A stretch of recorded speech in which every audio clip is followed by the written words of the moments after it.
5. The zombie map that's set in the Pentagon in the USA.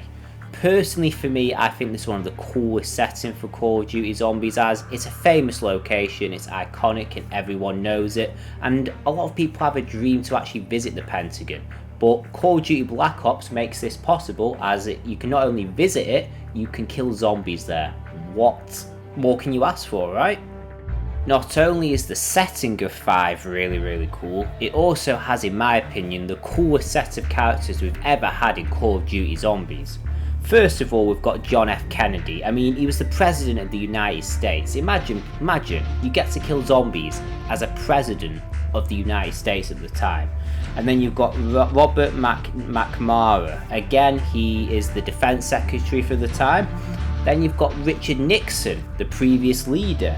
And then finally, you've got Fidel Castro. I mean, these are all famous world leaders and iconic to their role at the time. This is incredibly insane. It's incredible. All from the 1960s as well.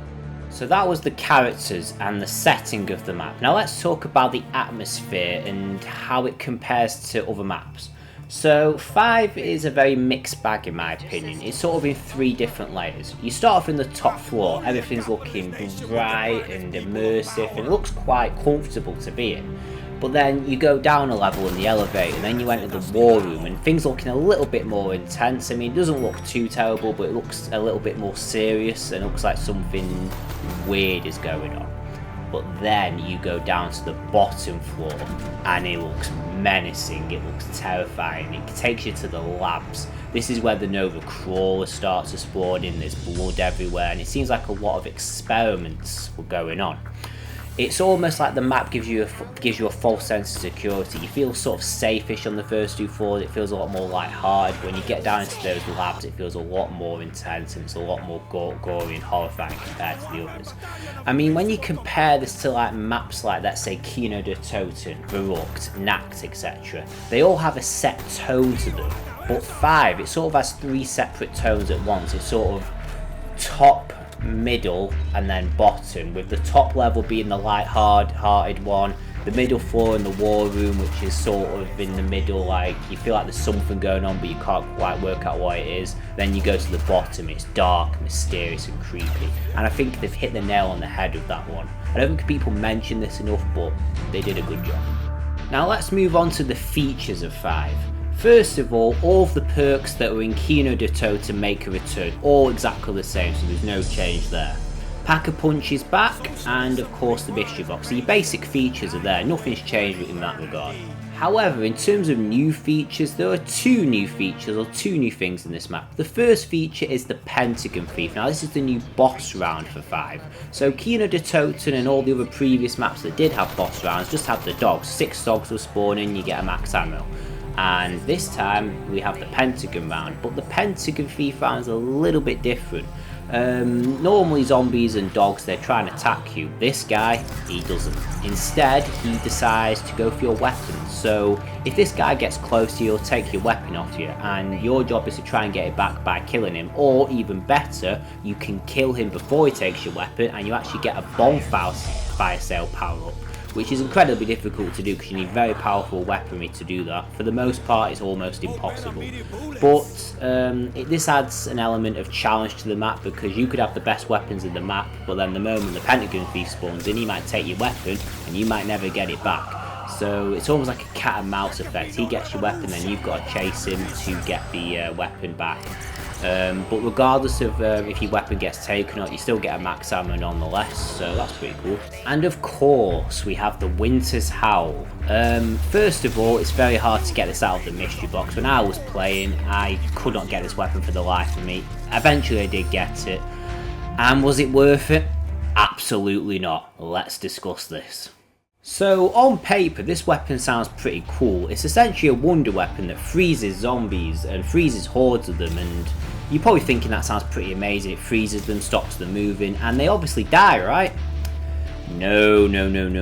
Regardless if you pack-a-punch this or not, it doesn't make much of a difference in my opinion. So you just shoot the zombies and they freeze. Some of them die, some of them don't, and on the lower rounds it can be fairly effective to an extent because most of the zombies die. But when you get into the higher rounds, it just slows the zombies down, and I could be shooting a whole clip of this weapon. I'm not even joking. There's videos of me here shooting hordes of zombies, and I'm firing like 10 shots, and some of the zombies still aren't dead. Instead, they slow down to a more slower pace compared to what they used to, but this is useless to me. If I'm on higher rounds, I don't want zombies going really slow. It can affect your trains. It's a complete mess. Compares to the Thunder Gun. In fact, let's get the gameplay of the Thunder Gun. On Kino de Toten, if I fire the Thunder Gun, bam, I shoot the whole train, all dead. Compares to the Winter's Howl or Winter's Fury, whatever you want to call it, complete useless waste of time. And I tried to use this thing called the Pentagon Thief, and it wasn't even that high of a round, and it still wouldn't kill him. This weapon is a mess, should not exist. I don't know why they remade it unclassified. It's a horrible weapon. I hope it never comes back to zombies because it is an absolute disgrace. Anyway, enough ranting about that horrible weapon. Let's move on to some further points I've got about this map. First of all, this map is very, very difficult. It's definitely for hardcore players. But it's a bit of a weird one when I say that, because I actually find the beginning rounds to be the most difficult on this map. Let's say the first 5 to 10 rounds, because setting up on this map is very, very difficult, because you're provided with very weak weaponry on the wall, and to get to the mystery box for the most part, you have to go all the way down to the lab to even get a chance of getting a half decent weapon. Most people probably want the ray gun, to be honest, because you don't want the Winter's Fury out of the box, or Winter's Howl. But yeah, it's very, very tricky to set up on this map. But once you are set up, yes, it's difficult, but I find it's a lot easier, because once you've opened up all the doors in that middle space in the war room, you can train around there and kill zombies fairly easy. But the beginning setup, I've come close to death when I'm setting up on that map. It's really, really weird, but once I am set up, it's a lot more comfortable. But overall, I'd say 5 is designed for the hardcore players a lot more compared to the casual audience. I feel like when they released Black Ops, they released 5 and Kino so that it attracts both audiences. So Kino's more for the casual players who want an easy time with zombies, and they have 5 which caters to the more hardcore players. And I think that balances it out a bit better. And I think personally, people give 5 way too much hate. It's actually a really, really good map overall. I don't think it's terrible. It's just got a really bad wonder weapon, and the setup can be very, very painful. But once you are set up, the map flows pretty well. If you're looking for a challenge and quite a good time, 5 is the map for you. Anyway guys, that is actually it for today's video on 5. I really hope you enjoyed the video. Thank you very much for watching this series and sticking with me so far. But don't forget to like, comment and subscribe, and I look forward to seeing you guys for the next one. Peace out.